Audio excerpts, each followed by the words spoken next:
Salam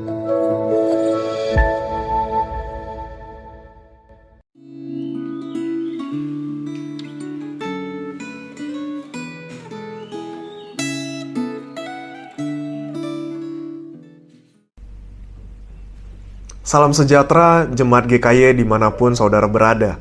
Shalom, damai sejahtera beserta kita semua. Mari sebelum kita merenungkan kebenaran firman Tuhan, kita mau bersatu di dalam doa. Bapa kami yang bertata di sorga, hari ini kami mau bersama merenungkan kebenaran firman-Mu. Tuhan, berikan kami telinga yang mau dengar-dengaran, hati yang lembut yang siap untuk ditanami oleh firman-Mu. Bapa, kami siap untuk mendengar, sertai dan berkati kami. Di dalam nama Yesus, kami berdoa dan mengucap syukur. Amin. Saudara, tema Gema hari ini adalah pangkalan misi. Terambil dari Kisah Para Rasul, pasalnya yang ke-13, ayat 50 sampai pasalnya yang ke-14, ayat 28. Tapi hari ini kita bersama hanya akan membaca pasal 14, ayat 21 sampai 22 dan 27. Demikian firman Tuhan. Paulus dan Barnabas memberitakan Injil di kota itu dan memperoleh banyak murid. Lalu kembalilah mereka ke Listra, Ikonium, dan Antiokhia. Di tempat itu mereka menguatkan hati murid-murid itu dan menasihati mereka supaya mereka bertekun di dalam iman, dan mengatakan bahwa untuk masuk ke dalam kerajaan Allah, kita harus mengalami banyak sengsara. Ayat 27. Setibanya di situ, mereka memanggil jemaat berkumpul, lalu mereka menceritakan segala sesuatu yang Allah lakukan dengan perantaraan mereka, dan bahwa Ia telah membuka pintu bagi bangsa-bangsa lain kepada iman. Saudara, pernahkah saudara merasa ditolak ketika memberitakan Injil, menceritakan Yesus, memberitakan kesaksian kepada orang percaya maupun belum percaya?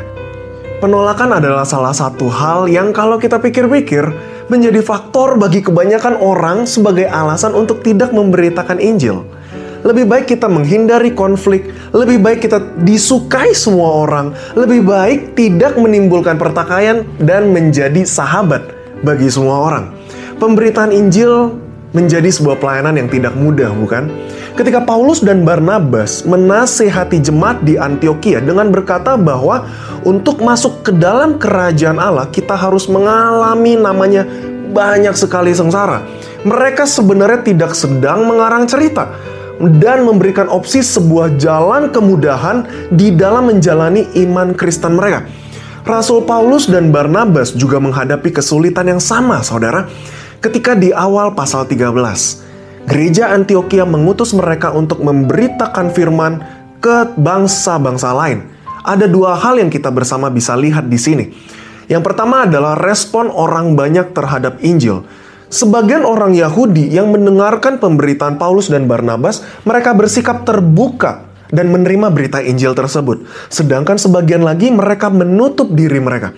Keterbukaan orang-orang non-Yahudi ini justru mendatangkan penolakan dari orang-orang Yahudi yang menolak Injil. Mereka menjadi marah, mereka menjadi iri hati, dan bahkan menjadi pihak lawan dan oposisi dari Paulus dan Barnabas. Di Ikonium sendiri, orang Yahudi menentang pemberitaan Injil, berniat melempari Paulus dan Barnabas dengan batu, tetapi mereka berhasil melarikan diri ke Listra.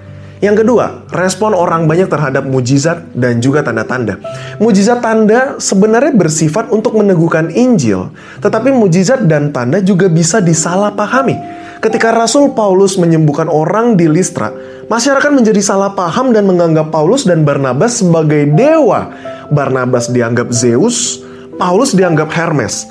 Paulus Barnabas kemudian mengklarifikasi bahwa mereka bukanlah dewa-dewa itu, tetapi tetap saja banyak sekali orang sulit untuk menerima apa yang disampaikan mereka.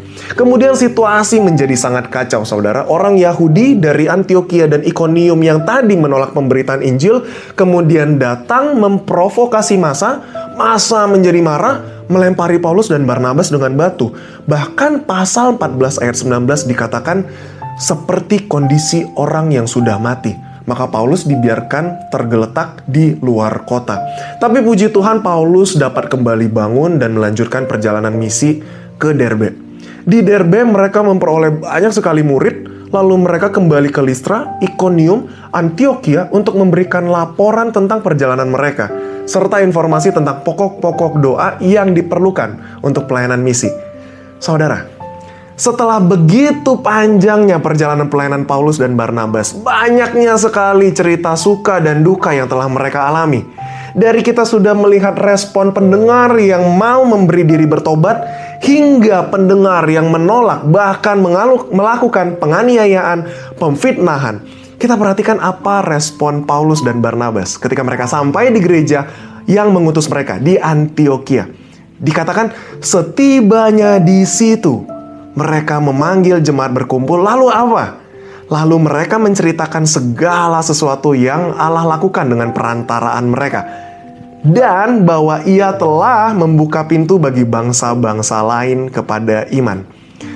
Paulus dan Barnabas bukan mengeluhkan penderitaan mereka. Mereka tidak patah hati karena penolakan orang banyak. Mereka tidak undur diri karena penganiayaan. Tetapi mereka dengan tetap setia, mereka mengabarkan Injil, kabar baik itu, keselamatan dari Yesus itu kepada orang banyak.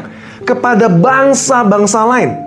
Pertanyaannya adalah, mengapa mereka tetap setia? Ada dua alasan Bapak Ibu. Yang pertama, karena mereka sadar betul bahwa ini adalah pekerjaan yang Allah lakukan dengan perantaraan mereka. Mereka sadar bahwa Allah bekerja melalui mereka. Maka ketika orang lain percaya, itu bukan karena usaha mereka, tapi karena kasih karunia dari Allah saja. Dan begitu sebaliknya, ketika ada orang yang menolak pemberitaan kita, kita tidak perlu berkecil hati. Karena Allah lah yang beranugerah, yang mampu mengubahkan hati. Tugas kita adalah mengabarkan Injil dengan setia.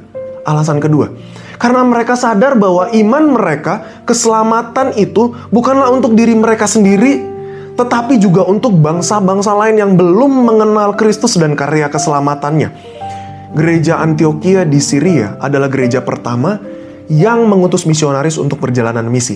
Kita bisa menyebut gereja Antiokhia ini seperti tema kita hari ini, sebuah pangkalan misi. Pada masa kini, kita masih memerlukan gereja seperti itu, yang bersedia untuk menjadi pangkalan misi. Bagaimana dengan gereja kita, saudara? Apakah gereja kita juga sudah merupakan sebuah pangkalan misi yang menghasilkan orang-orang yang misioner, orang-orang yang giat untuk bermisi? Saudara, mari saya mendorong kita memiliki sebuah mindset, perspektif Injil yang sadar bahwa penginjilan adalah pekerjaan Allah melalui kita yang hanya adalah alatnya. Maka Allah juga yang akan memberi kita kekuatan untuk berbicara, membagikan sukacita yang sudah terlebih dahulu kita rasakan kepada orang lain. Amin. Tuhan memberkati, mari kita bersatu di dalam doa. Bapa kami yang bertata di sorga, sedemikian jauh pembacaan dan perenungan firman yang sudah kami dengarkan, bersama-sama kami renungkan. Tuhan, biarlah kami boleh menjadi pemberita-pemberita Injil yang tetap kuat, tetap teguh apapun respon dari para pendengar kami. Dan kami percaya Kau yang boleh beranugerah, Engkau yang menggerakkan hati para pendengar dan berikan kami kekuatan di dalam memberitakan Injil. Begitu juga gereja kami rindu boleh menjadi gereja yang misioner.